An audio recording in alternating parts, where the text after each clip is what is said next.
We're back with another football show, and today we're going to be previewing, I beg your pardon, the game between Lesotho and Nigeria.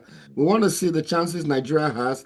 Basically, it's a last chance saloon because of the penalty given to the Bafana. Will the Eagles take it and take that opportunity? We'll find out after our analysis today. Mustafa is here with me as well as Warifa. I'm still Afolabi. Welcome to the show.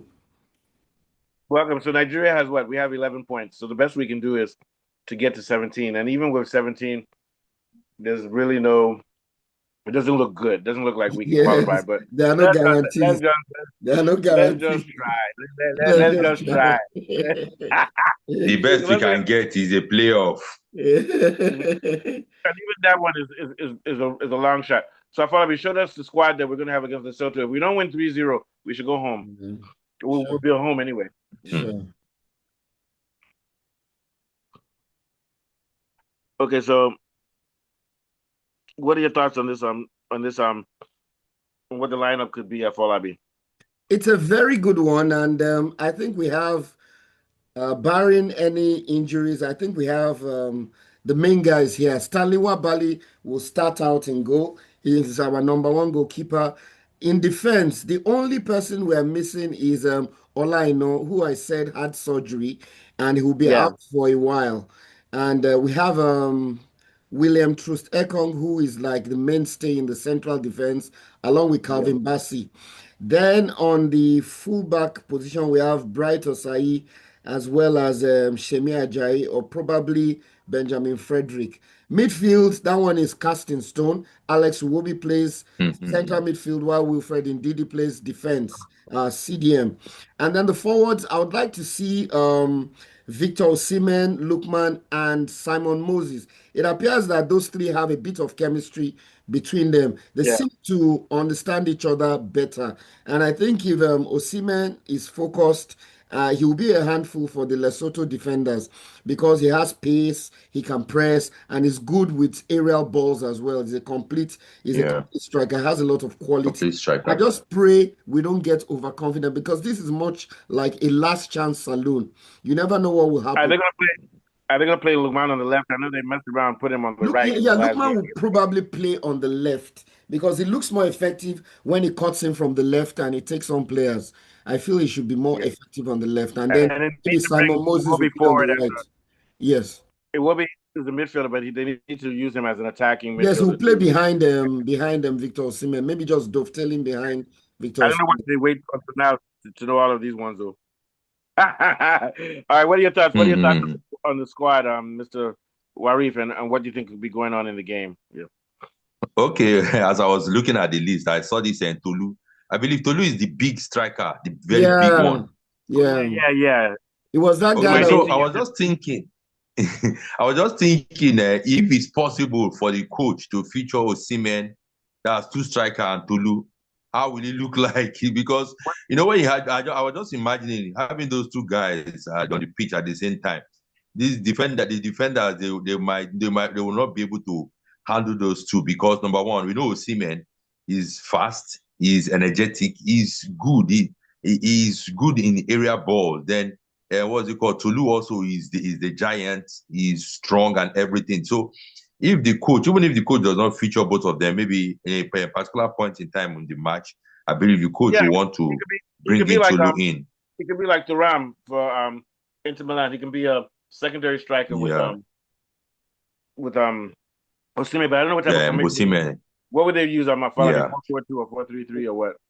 I think they're going to play a 4-2-3-1, flat back But four, if they two. started those two, what position, what type of formation would they have to use if they started both If they strikers? started both of them, they would have to play with, they will have to sacrifice one of the midfielders for sure. Because Yeah. if you put two Midfielder. strikers, it's -1 in the midfield. So they would have to Hmm. play with a sole CDM and probably put Alex Iwobi on the bench. That's when you play two Yeah. strikers. It is now That would not be a possible. 5-3-2. No. But if you intend to play two strikers and you are sure that you have fullbacks that can attack, then it gives you an outlet. Yeah, You may not press. necessarily need an Yeah. attacking midfielder, but if you want to play a classic 4-3-3, then you have to drop a second striker and allow Alex Iwobi to play in the attacking midfield position. Yeah. Okay, thank you. You can take down that list. So we'll just talk Okay. about the game in general. So there's not much to say.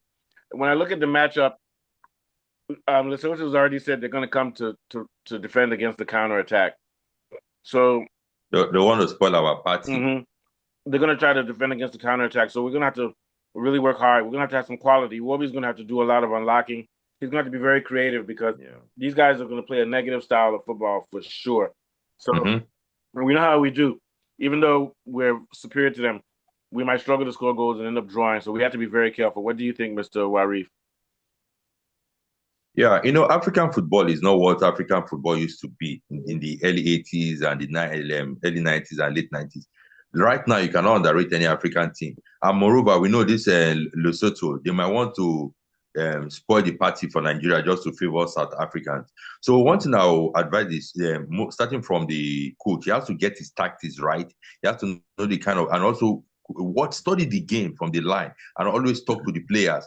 And then also the players should not get carried away. Like, I think, was it our last match or so in South Africa? The South Africans, they were like, should I say they were like tempting our goalkeeper for him to do something silly so he can get a yellow card or red card. So I think the coach need to talk to what's it called, the goalkeeper, to keep his head calm, not to overdo things, to avoid early yellow cards. And also, if we are playing a high pressing football, which I know we are going to do, with the coach should make sure our defenders playing massive attack, massive defense. If not, we might be caught on counter, and that wouldn't be a good one. So let's avoid these guys scoring first before Nigeria. Then in the midfield, the workload shouldn't be too much on Iwobi. That's what Manchester United are suffering right now. The workload is more on Bruno Fernandes. So if they can see how they can balance the game, maybe sometimes the striker they can. I know Osimhen can do that, drift into the midfield a little, make some passes and reposition himself. I think it will be lesser for Iwobi. But they shouldn't just get carried away and too overconfident, because if we don't win this game, that will be over for Nigeria. That's it. That's a big disgrace. You said it perfectly. What are your thoughts? Yeah, I agree with Warif. Don't overwork the creative midfielder, Alex Iwobi. And the way you can do that is, it's not every time you play through the midfield. From the goalkeeper or the defenders, you can send long balls to the wingers and then isolate them with the Lesotho fullbacks.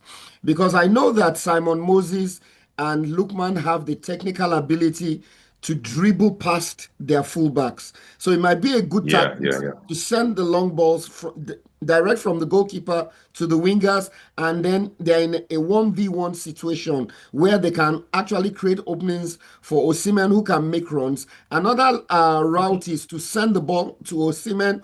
Osimhen holds the ball up, the wingers run into space, and then he can then pass and run into the box. So there are so many ways to do this. You don't necessarily have to play through the midfield. You can bypass the midfield with long balls if you have skillful wingers that can dribble through their defense.